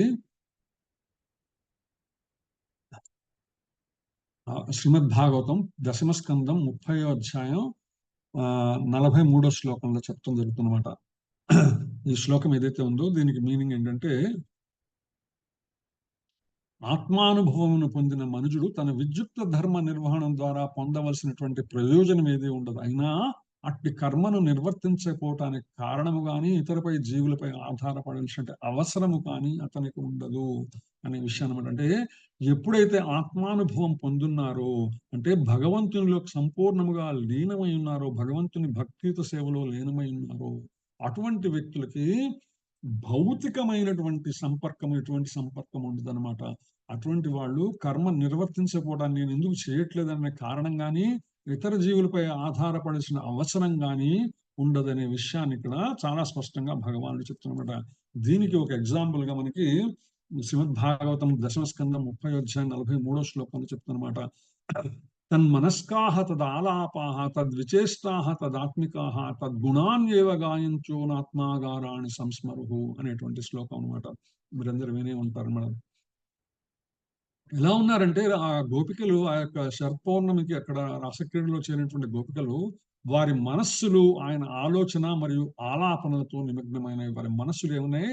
పూర్తిగా భగవంతుని మయమైపోయి ఉన్నాయి. భగవంతుని ఆలోచనలో ఆలాపనలో నిమగ్నమైనారు. వారు ఏం చేస్తున్నారంటే వారందరూ శ్రీకృష్ణ భగవాన్ యొక్క లీలలను తలుచుకుంటూ ఆ లీలల్ని తమకు తామే నటించి ఆయన ఉనికిని అనుభవించి ఆనందిస్తున్నారు. ఆ లీలలను వాళ్ళంతటా వాళ్ళుగా ప్రదర్శిస్తున్నారు. ఒక గోపిక నేను శకటాసురుని అంటే, ఒక గోపిక నేను కృష్ణుని ఆ శకటాసురుని తంతున్నది. ఒక గోపిక నేను పూతనంటే, ఇంకొక గోపిక నేను కృష్ణుని నీ యొక్క నిన్ను చంపేస్తాను అనేటువంటి విషయము. ఇంకొక అట్లా అన్న భగవాను యొక్క దివ్య లీలలు ఏవైతే ఉన్నాయో ఈ లీలలన్నీ కూడా వాళ్ళు ప్రదర్శించి ఆనందాన్ని అనుభవిస్తూ నటించి ఆయన ఉనికిని అనుభవించి ఆనందిస్తున్నారు. ఆయన దివ్య గుణ గానములను ఆలపించచ్చు వారి గృహములను పూర్తిగా మర్చిపోయారు. ఇది చాలా ఇంపార్టెంట్ అన్నమాట. చివరిలో ఆత్మాగారాన్ని సంస్మరుహు అనేటువంటి ఆత్మాగారములను మర్చిపోయినారు. సంస్మరుహు మర్చిపోయినారు. ఆత్మాగారాన్ని అంటే వారి గృహములను పూర్తిగా మర్చిపోయినారు. దీనికి ఆచార్యులు ఏం చెప్తారంటే ఏ గృహాన్ని మర్చిపోయారంటే వారు ఏ గృహముల నుంచి వచ్చినారో రాసక్రీడకి ఆ గృహాలను మర్చిపోయినారు పూర్తిగా.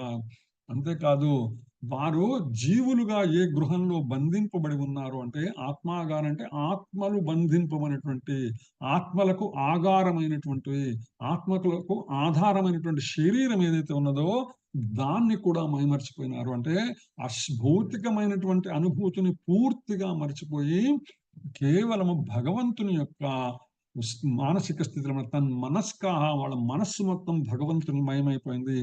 తదాలాపహ వారి యొక్క వారు చేసేటువంటి విషయం అంతా కూడా భగవత్మయమైపోయింది. తద్విచేష్ట వాడు ఏదైతే ఆచరిస్తున్నారో అది కూడా భగవంతుని మయమైపోయింది. తదాత్మిక పూర్తిగా భగవంతుని మయమైపోయినారు వాళ్ళు. తద్గుణాన్యేవ గాయంతో అంతేకాదు భగవంతుని గుణాలని వాళ్ళు కీర్తిస్తున్నారు అనేటువంటి అలా కీర్తిస్తూ భగవంతుని లీలల్ని మైమరిచి తమకు తాము ప్రకటిస్తూ వాళ్ళు తమ యొక్క శరీరమును భౌతిక బంధమైనటువంటి విషయ జ్ఞానాన్ని మొత్తము పూర్తిగా మర్చిపోయారని మనకి భాగవతంలో తెలియజేస్తున్నమాట. సో అట్లా ఆత్మానుభావం పొందినటువంటి గోపికలు ఏ విధంగా అయితే కృష్ణపరమైన కర్మలు తప్ప ఇతర విద్యుక్త నిర్వహణ వాళ్ళకి ఏది ఉండదు. ఎందుకంటే వాళ్ళు ఆ స్థితిని దాటిపోయి ఉన్నారు. కృష్ణ చైతన్యంలోని వారు ఇంకా మిగిలినటువంటి దేవతల శరణం గాని మానవ శరణం గాని పొందేటువంటి పరిస్థితి లేదు. ఎంతో ఉన్నతమైనటువంటి భావస్థితికి భగవంతుని యొక్క భావస్థితిలో నిమగ్నపోయినారు.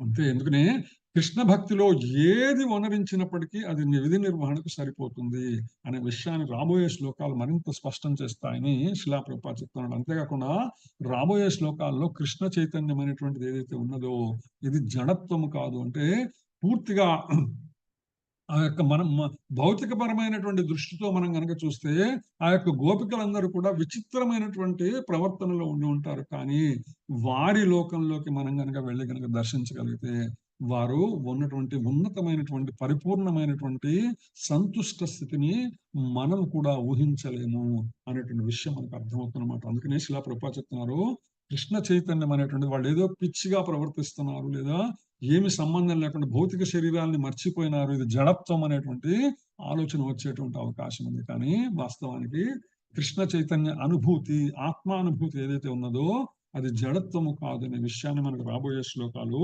తెలియజేస్తున్నాయని శిలా ప్రభుపాద తమ భాష్యంలో ప్రస్తావించారు. ఈ యొక్క శ్లోకానికి నైవతస్య కృతేనార్థః నా కృతేనేహ కశ్చన నచాస్య సర్వభూతేషు కశ్చిదర్థ వ్యపాశ్రయః. ఆత్మానుభవమును పొందిన మనుజుడు తన విద్యుక్త నిర్వహణము ద్వారా పొందవలసిన ప్రయోజనం ఏదీనూ ఉండదు. అయినను అట్టి కర్మను నిర్వర్తింపపోవటం కారణము గాని ఇతర జీవులపై ఆధారపడాల్సిన అవసరము గాని అతనికి ఉండదు అనేటువంటి అద్భుతమైనటువంటి సందేశాన్ని భగవానుడు మనకు ఈ శ్లోకం ద్వారా అందించారు. హరే కృష్ణ. తర్వాత శ్లోకంలో ప్రయాణం చేద్దాం మనం. తస్మాదసక్తః సతతం కార్యం కర్మ సమాచరః అసక్తో హచరన్ కర్మ పరమాప్నోతి పూరుషః. హరే కృష్ణ మాతాజీ. హరే కృష్ణ ప్రభుజీ. తస్మాదాసక్తః సతతం కార్యం కర్మ సమాచర ఆసక్తో హ్యాచరన్ కర్మ పరమాప్నోతి పూరుషః. అందుచే కర్మఫలములందు ఆసక్తి లేనివాడే తన ధర్మముగా భావించి మానవుడు కర్మను ఆచరించవలెను. ఆసక్తి లేకుండా పనిచేయుటచే మానవుడు పరమసత్యమును పొందును. హరే కృష్ణ ప్రభుజీ. హరే కృష్ణ. సో ప్రతి ఒక్కరూ కర్మఫలాల్లో ఆసక్తి లేకుండా తన విధిగా దాన్ని భావిస్తూ ఏదైతే నియుక్త ధర్మాచరణ ఏదైతే ఉన్నదో, నియమిత కర్మాచరణ ఏదైతే ఉందో విధిగా భావిస్తూ కర్మలను ఆచరించాలి అనే విషయం చెప్తూ, ఎప్పుడైతే అలా ఆచరిస్తుంటామో ఆ సందర్భంలో అసంగత్వంతో కర్మను నిర్ణయించడం ద్వారా మనుషుడు ఉన్నతమైనటువంటి పరమును పొందగలడు, ఉన్నతమైనటువంటి స్థితిని పొందగలడు అనేటువంటి విషయాన్ని ఇక్కడ శ్రీల ప్రభుపాద చెప్తున్నాడు. ఈ సందర్భంగా శ్రీల ప్రభుపాద పరమైనది అనేటువంటి వాక్యం, పరమాత్మోతి అనేటువంటి ఏదైతే ఉందో పరం అనేటువంటి పదానికి ఆయన ఏం చెప్పారంటే, ఇది శ్రీకృష్ణ భక్తులకు శ్రీకృష్ణుడే పరము, ఆయన మించినటువంటి ఉన్నతమైనటువంటి స్థితి ఇంకొకటి లేదు. అయితే ఏంటంటే నిరాకారవాదులు మాత్రము కేవలము ముక్త స్థితిని మాత్రమే, అంటే త్రిగుణాతీత స్థితిని మాత్రమే, దానినే పరం అనేటువంటి ఆలోచనలో ఉంటారు. ఎందుకంటే వారి యొక్క ఆలోచన పరిధి అంతవరకే అనేటువంటి విషయం అనమాట. శ్రీల ప్రభుపాద స్పష్టం చేస్తారనమాట. అన్ని రకాల కర్మలను నిర్వహించను సంపూర్ణుడుగా అసంగుడై ఉంటాను. అంటే ఇక్కడ ఏంటంటే మనం ఇందాక చెప్పుకున్నాం లక్ష్యము మార్గం అనేటువంటిది. లక్ష్యము మార్గం ఏదైతే ఉన్నదో భగవద్భక్తుడు ఎవరైతే ఉన్నారో అతనికి లక్ష్యము మార్గము కూడా ఒకటే అనమాట. ఇది భగవంతుని చేరుకోవటమే, భగవంతుని యొక్క సేవ ద్వారా భగవంతుని చేరి సేవించడమే అనేటువంటిది రెండు ఒకటే. లక్ష్యము మార్గము కూడా భక్తియుత సేవ మాత్రమే భక్తులకు ఉంటుంది. అయితే ఏంటంటే నిరాకారవాదులకు ఏంటంటే భగవంతుణ్ణి సేవించేటువంటి ఆలోచనే ఉండదు అనమాట. అంటే ముక్త స్థితిని పొందడం, కేవలము త్రిగుణములను అధిగమించేటువంటి స్థితి మాత్రమే పొందేటువంటి లక్ష్యంతో పనిచేస్తారు అనమాట. సో దానినే అసంగత్వం అనుకునేటువంటి అవకాశం ఉన్నది. అయితే ఎట్లా అయినా సరే కర్మాచరణ చేసేటప్పుడు రెండు రకాల వ్యక్తులు కూడా అసంగత్వం అంటే బంధము లేకుండా చేసేటువంటి ప్రయత్నం చేస్తారు. కానీ లక్ష్యములో తేడా ఉండటం వలన వాళ్ళు ఒక పరిధి దగ్గర, నిరాకారవాదులు ఒక నిరాకారవాదం దగ్గరే ఆగిపోయి ఒక పరిధికి మాత్రమే లోబడి ఉంటారు. కానీ కృష్ణ భక్తులు ఎవరైతే ఉన్నారో వారు ఉన్నతమైనటువంటి దివ్య లోకాన్ని, భగవంతుని భక్తియుత సేవను ఆశయంగా, లక్ష్యంగా, మార్గంగా ఎంచుకొని ప్రయత్నం చేస్తారు అని చెప్తున్నారు అనమాట. మరి అసంగత్వం ఎలా సాధ్యమవుతుంది అనేటువంటి విషయాన్ని శ్రీల ప్రభుపాద భాష్యంలో మనకి తెలియజేస్తారన్నమాట. శ్రీకృష్ణ భగవానుడు ఉపదేశించిన అత్యుత్తమ పూర్ణ కర్మ ఏదైతే ఉందో ఇది అసంగత్వానికి దారితీస్తుంది. భగవానుడు ఏదైతే కర్మాచరణ అత్యుత్తమమైనటువంటి పూర్ణ భక్తియుత సేవ, అనన్య చింతన గాని, మచ్చిత్త మద్గత ప్రాణ గాని, ఏదైతే భగవంతుని యొక్క అనన్య చింతన, మచ్చిత్తము ఆయనను చిత్తములను ధరించడం, మనసులో ధరించడము, మనసులో ఆయన్ని గురించి చింతించడం ఎప్పుడైతే పూర్ణ కర్మ చేస్తామో ఇది అత్యుత్తమమైనటువంటి పూర్ణ కర్మ. కృష్ణ భక్తితో చేసిన కర్మ ఫలం ఏదైతే ఉందో ఇది ఫలములకు అతీతమైనది. మనం ఎప్పుడైతే కేవలము కృష్ణుడు మాత్రమే ప్రాధాన్యం అనుకునేటువంటి దృష్టిలో ప్రతిదీ కృష్ణ సంబంధమైనటువంటి కర్మాచరణ చేస్తుంటామో అది అన్ని కర్మ ఫలాలకి అతీతమైనటువంటిది. అంతేకాదు శ్రీల ప్రభుపాద ఈ సందర్భంగా మనల్ని హెచ్చరిస్తున్నారు కూడా. సరైన మార్గదర్శనంలో కృష్ణ ప్రీతిగా కర్మ చేయటం, అంటే కృష్ణ ప్రీతిగా కర్మాచరణ చేయటం అంత సులభం అంటే అంత సులభమే కాదు.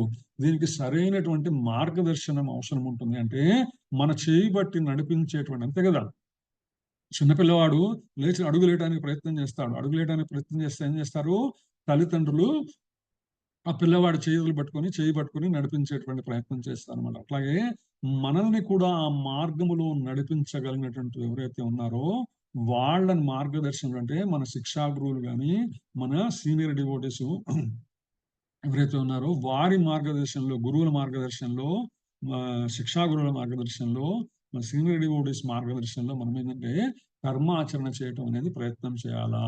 అప్పుడు ఏంటంటే ఒక రకమైనటువంటి గైడెన్స్ ఉండటం వల్ల చేసేటువంటి సులభమయ్యేటువంటి అవకాశం ఉందన్నమాట.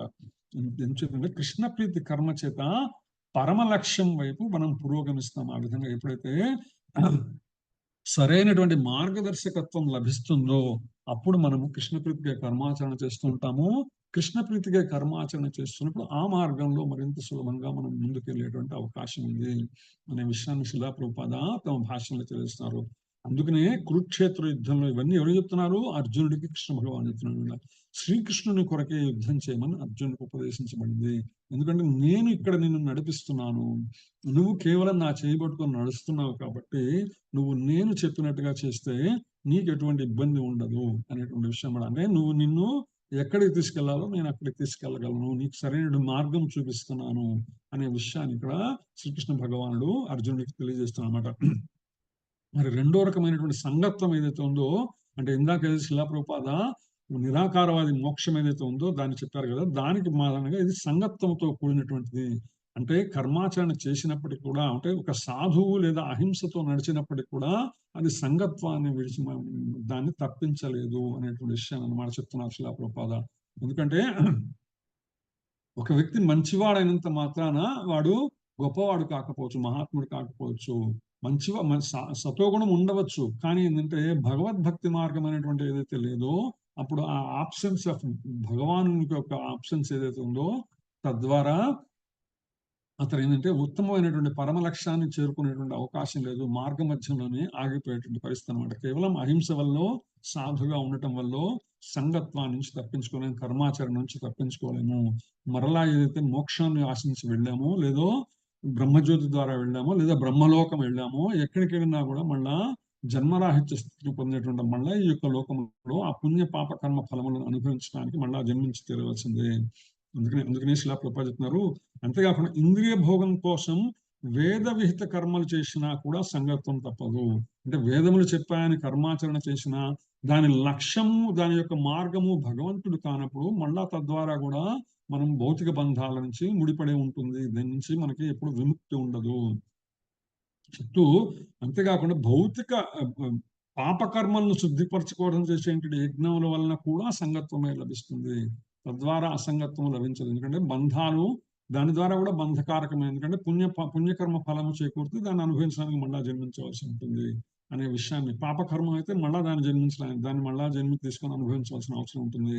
కాబట్టి సంగత్వముతో కూడినటువంటి కర్మాచరణ కాకుండా, అంటే బంధముతో కూడినటువంటిది కాకుండా బంధముతో కూడనటువంటిది ఎప్పుడైతే కర్మాచరణ యజ్ఞ నిర్వహణ కృష్ణ సంబంధమైందో, కృష్ణ సంబంధం అయితే యొక్క అది అసంగత్వానికి దారితీస్తుంది.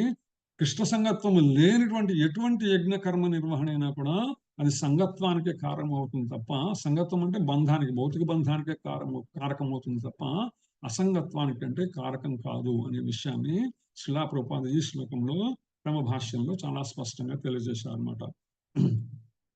తర్వాత శ్లోకంలోకి వెళ్దాం. కర్మణైవ హి ససిద్ధిం ఆస్థితా జనకాదయః లోక సంగ్రహమేవాపి సంపశ్యన్ కర్తుమర్హసి. హరే కృష్ణ మాతాజీ. హరే కృష్ణ ప్రభుజీ.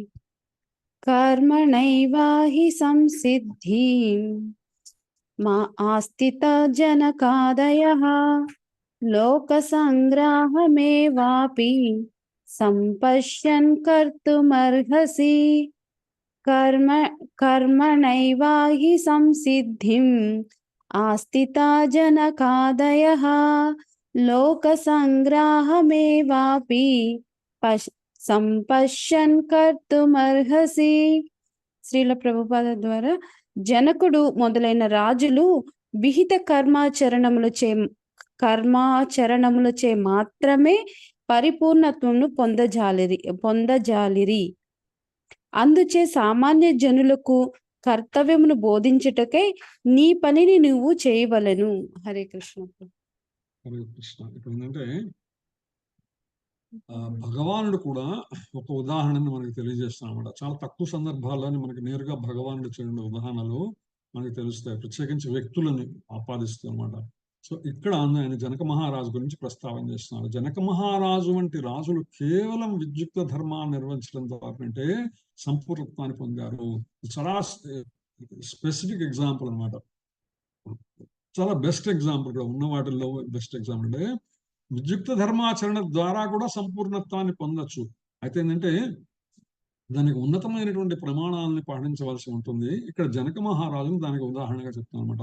ఎందుకు చేశారు వాళ్ళు అంటే క్షత్రుడిగా ఉండి మహారాజుగా ఉండి ఆయన ఇవన్నీ అసంగత్వంతో నేను చేస్తాననేటువంటి సంకల్పం అంత సులభ సాధ్యమైనటువంటిది కాదు కాబట్టి జనసామాన్యానికి అన్నిటి కూడా ఒక ప్రమాణాన్ని ఆయన ఏర్పాటు చేయాలి కాబట్టి ఆయన విద్యుక్త ధర్మాచరణ చేశారు, తద్వారా కూడా సంపూర్ణత్వాన్ని పొందారు అనేటువంటి విషయాన్ని ఇక్కడ భగవానుడు మనకి ప్రస్తావిస్తున్నాడు అనమాట. ఇక్కడ చూద్దాం. జనక మహారాజు సీతాదేవి తండ్రి మనకు అందరికీ తెలిసిన విషయమే. ఆయన శ్రీరామునికి మామగారు, మిథులకు రాజు.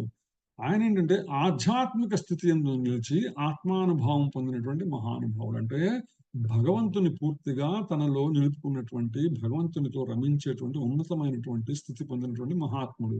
మనం చెప్పుకున్న మహాత్మ అనే పదం మనం ఉపయోగించాలి ఎవరికన్నా అంటే వాసుదేవ సర్వమితి స మహాత్మ సుదుర్లభ. వాసుదేవుడే సర్వస్వం అనుకున్నటువంటి వాళ్ళని మనం మహాత్ములను సంబోధిస్తాం. మిగిలిన వాళ్ళందరినీ కూడా మహాత్ములు అనేటువంటి మనం సంబోధించవలసినటువంటి విషయం లేదు, మనం భగవద్గీతను ప్రమాణంగా తీసుకున్నప్పుడు. సో ఇక్కడ అటువంటి వాసుదేవుడే సర్వస్వం అనేటువంటి ఉన్నతమైనటువంటి ఆత్మానుభవ స్థితిలో ఉన్నటువంటి వాడు జనక మహారాజు. అయితే ఆయన ఏంటంటే ఆయన కర్మాచరణ చేశాడు అనమాట. వాస్తవానికి కృష్ణ చైతన్యంలో ఉన్నటువంటి వ్యక్తి ఎవరైతే ఉన్నారో, అంటే ఆత్మానుభవ స్థితికి ఎవరైతే ఉన్నారో వారికి ఈ లోకంపై ఆసక్తి ఉండదు. అందుకని వాళ్ళు ఏంటంటే వేదముల్లో చెప్పినటువంటి కర్మలను ఆచరించవలసినటువంటి అవసరం ఉండదు. కానీ సామాన్య జనులకి ఆదర్శంగా ఉండటానికి కృష్ణ చైతన్యంలో ఉన్నటువంటి వాళ్ళు కూడా అనుభవజ్ఞులైన వారు సామాన్య జనులు అనుసరించడానికి వేద విహిత కర్మలు చేస్తారంటే వేదములలో చెప్పబడినటువంటి కర్మలు చేస్తారు. అవి కూడా ఏంటంటే భగవత్ సంబంధమై భగవద్భక్తిలో ఏదైతే ప్రమాణంగా మనకి ముందుకు వెళ్ళేటువంటి అవసరం ఉన్నదో దాని మన భక్తిలో మన భక్తి సేవక పురోగతికి ఆధారమైనటువంటి ఉన్నది ఏదైతుందో అటువంటి కర్మాచరణకి వాళ్ళు విశేష ప్రాధాన్యం ఇచ్చి వాళ్ళు చేసేటువంటి అవకాశం ఉన్నది అనే విషయాన్ని మనం మర్చిపోకూడదు అనమాట. సో అట్లా జనక మహారాజు ప్రస్తావన చేస్తూ శిలాప్రపాద భాష్యంలో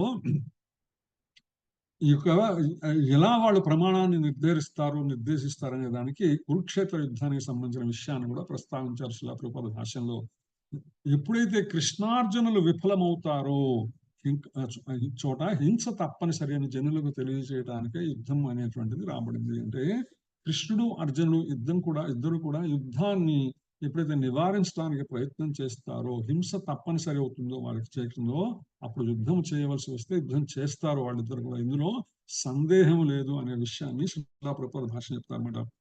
యుద్ధం నివారించడానికి సర్వ ప్రయత్నాలు జరిగాయి. శ్రీకృష్ణ భగవానుడు ఆ యుద్ధం ఏదైతే ఆపడానికి ఉద్యోగ పర్వంలో మహాభారతంలో మనకి తెలుసు, అక్కడికి వెళ్ళి దుర్యోధన దగ్గరికి నేరుగా వెళ్తాడు, ధృతరాష్ట్రుడికి చెప్తాడు, దుర్యోధనుడికి చెప్తాడు, మీరు చాలా ఇబ్బంది పడతారు, చాలా కష్టాలు వస్తాయి, అన్ని రకాలుగా మంచిది కాదు, యుద్ధం మానేయండి అంటారు. కానీ వాళ్ళిద్దరు కూడా అంగీకరించబోయేసరికి, ఎంత ప్రయత్నించినా కూడా వాళ్ళకి ఎదుటిపక్షం వారు అంగీకరించబోయేసరికి న్యాయసమ్మతమైనటువంటి యుద్ధం అనివార్యమైంది, తప్పనిసరి పరిస్థితి అయింది, యుద్ధం చేయవలసినటువంటి స్థితి వచ్చింది. ఎందుకంటే భగవానుడు కూడా ఏంటంటే అనవసరమైనటువంటి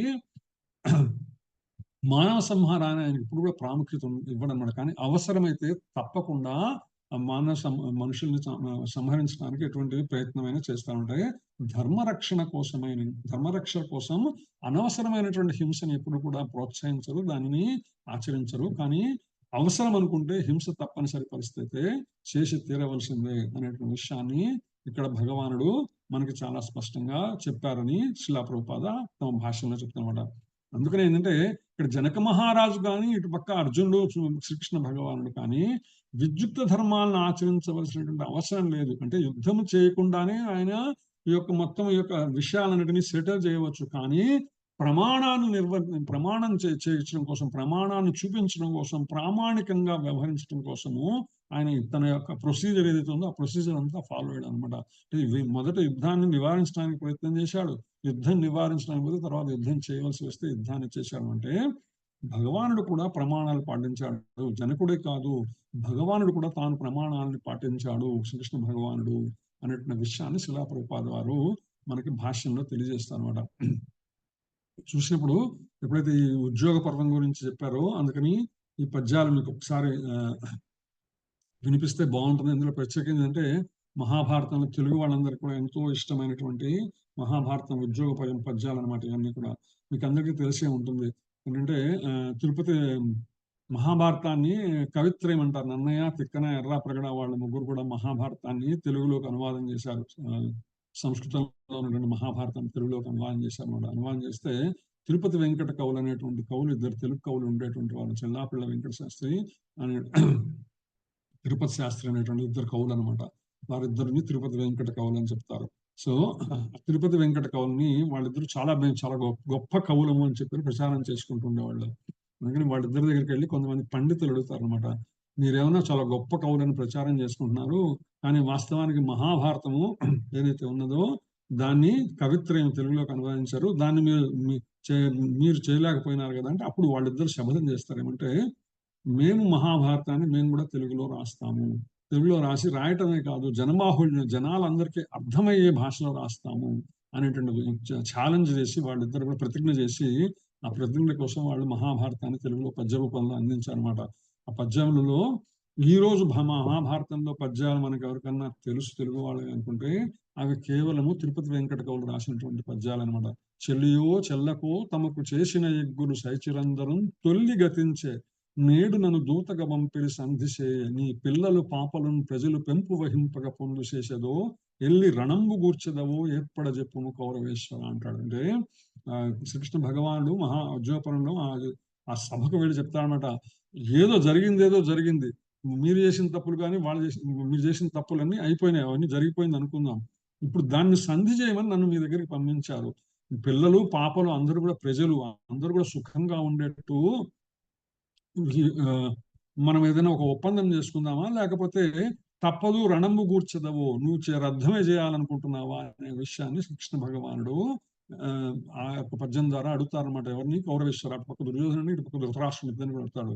అంతే చెప్తే వాళ్ళు ఎప్పుడైతే ఆ సంధికి చెప్పారో, మీరు సంధికి చేయకపోతే చాలా కష్టపడతారు, మర్చిపోమాకండి అని వాళ్ళని హెచ్చరిస్తూ, జెండాపై కపిరాజు ముందు సితవాణి వాజశ్రేణి కూర్చి, నీ దండంబుంగొనితోలు శంతనము మీద నారి సారించుచున్, గాంధీవంబు ధరించి పల్గునుడు మీ మూకం జెండుచున్నప్పుడు అక్కండు నీ మొర ఆలకింపడు పుష్మానాథ సంధింపగనంట. అంటే మీరేదో తొందరపడి యుద్ధానికి వెళ్తున్నారు కానీ, అంటే ఎన్ని రకాలుగా యుద్ధాన్ని ఆపటానికి ప్రయత్నం చేయొచ్చు, అన్ని రకాలుగా భగవానుడు ప్రయత్నం చేశాడంటే, తన విద్యుక్త ధర్మాన్ని ఆచరించడానికి ఏదైతే ఉన్నదో, ఏ విధంగా అయితే జనక మహారాజు విద్యుక్త ధర్మాచరణ చేశారో, అదేవిధంగా శ్రీకృష్ణ భగవానుడు కూడా తన విద్యుక్త ధర్మాచరణ చేశాడనమాట. అంటే యుద్ధము రాకుండా ప్రయత్నం చేయడానికి పూర్తి ప్రయత్నం చేశాడు. అది తప్పనిసరి పరిస్థితే కదా ఈరోజు కురుక్షేత్రం మధ్యలో వాళ్ళు యుద్ధానికి సిద్ధపడి వచ్చింది. అటువంటి సిద్ధమైనటువంటి పరిస్థితుల్లో అర్జునుడు ఏం చెప్తున్నాడు, నేను యుద్ధం చేయను అనేటువంటి మాట మాట్లాడుతున్నాడు అనమాట. 5 కారణాలు చెప్పి 5 కారణాల వల్ల నేను యుద్ధం చేయను అని వెనకంజ వేశాడు. అందుకని భగవానుడు చెప్తున్నాడు, కర్మణైవ హి ససిద్ధం ఆస్థితా జనకాదయ లోక సంగ్రహమేవాపి సంపశ్యం కర్మ. నువ్వెందుకు చేయనంటున్నావు? జనక మహారాజు లాంటి వాడు కూడా తన విద్యుక్త ధర్మాచరణ చేశాడు. అందుకని నువ్వు కూడా క్షత్రియునిగా నీ ధర్మాచరణ చేయటం మంచిది. మన ప్రయత్నం అంతా కూడా మనం చేశాము, యుద్ధం ఆపడానికే మనం ప్రయత్నం చేశాము, అది కుదరలేదు కదా. ఇంతా అయిపోయి చివరికి నేను పోయి అక్కడ కౌరవ సభకి వెళ్ళి నేను వాళ్ళని అని వాళ్ళు నన్ను అని ఈ బాధలన్నీ పడ్డాం, ఇవన్నీ అయిపోయిన తర్వాత ఇప్పుడు మళ్ళీ మధ్యలో వచ్చిన అంతా అయిపోయిన తర్వాత ఇప్పుడు మళ్ళీ మొదటికి వస్తే ఎట్లా అన్నట్టుగా ఆయన్ని హెచ్చరిస్తున్నాడు అర్జునుడు అనమాట. ఆ యుద్ధం కనుక వస్తే ఎట్లా ఉంటుందంటే, జెండాపై కపిరాజు ముంద సితవాణి శ్రేణి గూర్చిని దండంబుంగోలి శంతనము మీద, అంటే నేను ఏదైతే ఆ యొక్క రథం మీద నేను పగ్గాలు పట్టుకొని నడుపుతుంటానో, ఆ పగ్గాలు పడుతున్న రథం మీద జెండా మీద కపిరాజు హనుమంతుడు ఉంటాడు. ఎప్పుడైతే నడుపుతుంటామో అప్పుడు గాంధీవంబు ధరించి పల్గునుడు మీ మూకం జెండుచున్నప్పుడు, చాలా స్పష్టంగా వారికి వార్నింగ్ ఇచ్చాడు. మీ మూకను, మీ గుంపును మొత్తాన్ని ఒకసారి ఆయన పల్గునుడు అర్జునుడు మిమ్మల్ని చెండాడుతున్నప్పుడు, అప్పుడు మీరు ఎన్ని బాధలు పడ్డా కూడా మీరు ఉపయోగం ఉండదయా. అప్పుడు వచ్చి మీరు ఏం చెప్పుకున్నా వినేవాడు ఎవడు ఉండరు. ఓ కుష్మానాథ సంధింపగా. అందుకని నా మాట విని నీ మొర ఆలకింపడు ఎవడు, కనీసం ఇప్పుడన్నా సంధి చేసుకొని ఆయన సంపూర్ణ అవకాశం ఇచ్చాడు భగవానుడు. అంటే భగవానుడు జనక మహారాజునిగా తాను కూడా కర్తవ్య నిర్వహణని, తన విద్యుక్త ధర్మాచరణని చాలా స్పష్టంగా అక్కడ ఆచరించి చూపించారు. అందుకని చెప్తుంటే, సంతోషమున సంధి చేయురే, సంతోషంతో సంధి చేసుకుందాం. వస్త్రం బూడ్చుతో ఒకవేళ చేసుకోకపోతే, వస్త్రం బూడ్చుతో ద్రౌపది కాంతం చూచిన నాడు చేసిన ప్రతిజ్ఞలు తీర్ప భీముండు. ఆ వస్త్రాలు ఇప్పేటప్పుడు ద్రౌపది కాంత వస్త్రాలు ఇప్పేటప్పుడు భీముడు చేసిన ప్రతిజ్ఞ మర్చిపోవద్దా. నీ పొంతన్ని సహజం రొమ్ము రుధిరమ్ము ద్రావునాడైనను. సామాన్యంగా భీముడు ఎప్పుడైతే ఉన్నాడో, నీ తమ్ముడు ఎవడైతే ఉన్నాడో దుశ్శాసనుడు, వాడి రొమ్మును చీల్చి ఆ రక్తం తాగుతాడో, నిశ్చింతం తద్గదయం తూర్వుద యుగమును ఛేదించున్నాడు. అంతేకాదు నీ యొక్క తొడలు ఎరగొడతానని భీముడు ప్రతిజ్ఞ చేశాడు. మర్చిపోవద్దు, ఇవన్నీ జరగబోయేటువంటివి. ఇవన్నీ గుర్తుంచుకొని మీరు యుద్ధాన్ని చేయకుండా సంధి చేసుకోవటం మంచిది.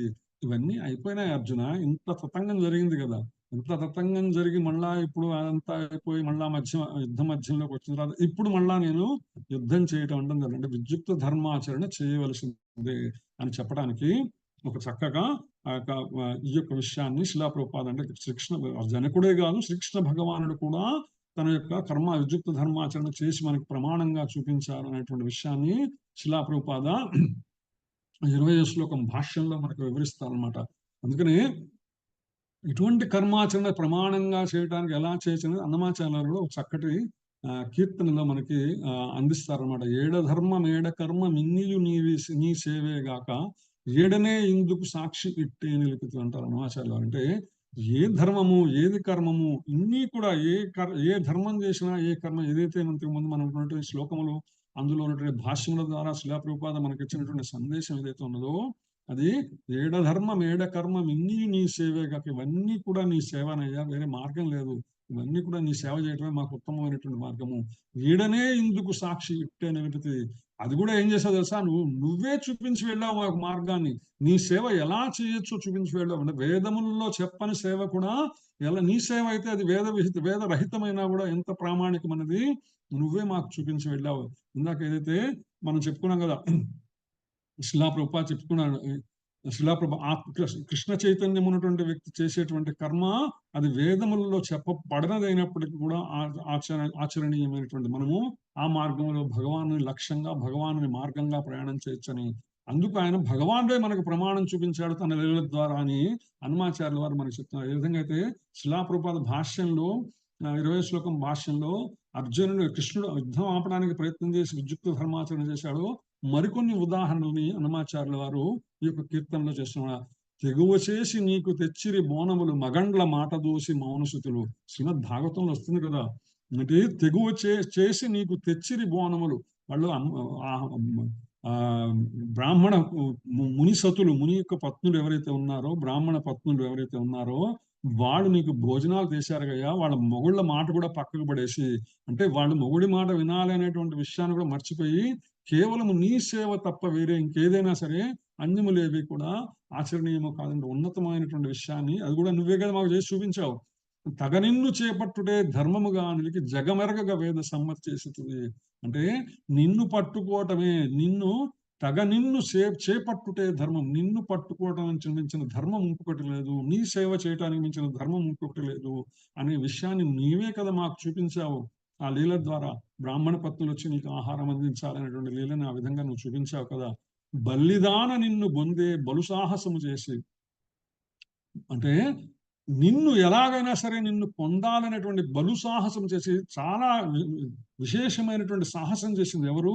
తల్లి తండ్రి మాట తోసి తానే రుక్మిణి. సాధారణంగా తల్లిదండ్రుల మాట మనము వాళ్ళని దాటకూడదు ఎటువంటి పరిస్థితుల్లో కూడా. కానీ నీ దగ్గరకు వచ్చేసరికి, నీ మార్గాన్ని అనుసరించాలనే దగ్గరకు వచ్చేసరికి తల్లిదండ్రుల మాట కూడా తోసేయచ్చు అనేటువంటి ప్రమాణాన్ని నువ్వే కదా మాకు చూపించావు. ఎలా తోసి తానే రుక్మిణి ఎల్లగా నీకు మోహించుటెప్పుడు తగవు చేసి. ఆమె ఏం చేసింది?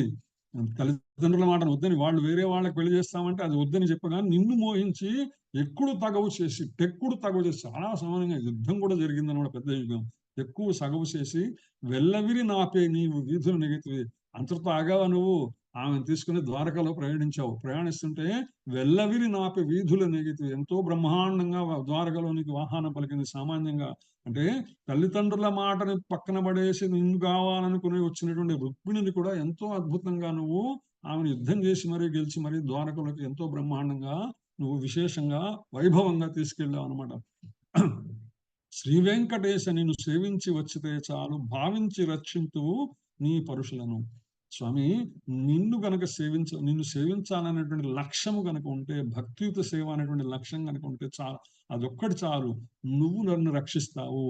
ఈవల నీకు మొక్కుటే ఇన్ని పుణ్యములు చేసి కావించి హీనుల మమ్ము ఘనుల చేసితివి. స్వామి, ఇప్పుడు నీకు మొక్కుటను మించినటువంటి పుణ్యం ఇంకేముండదు అనమాట. అంతకు మించి ఏ పుణ్యములు చేసినా కూడా నీకు మొక్కుడుతో సమానం కాదు అనే విషయాన్ని ఆయన ప్రస్తావిస్తున్నారు.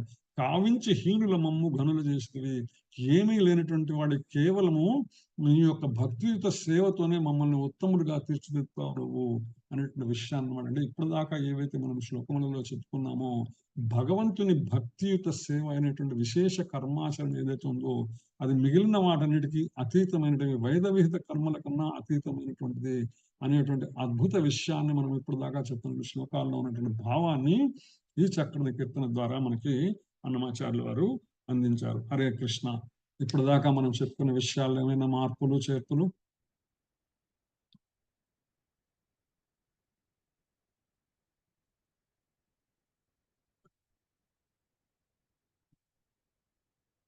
హరే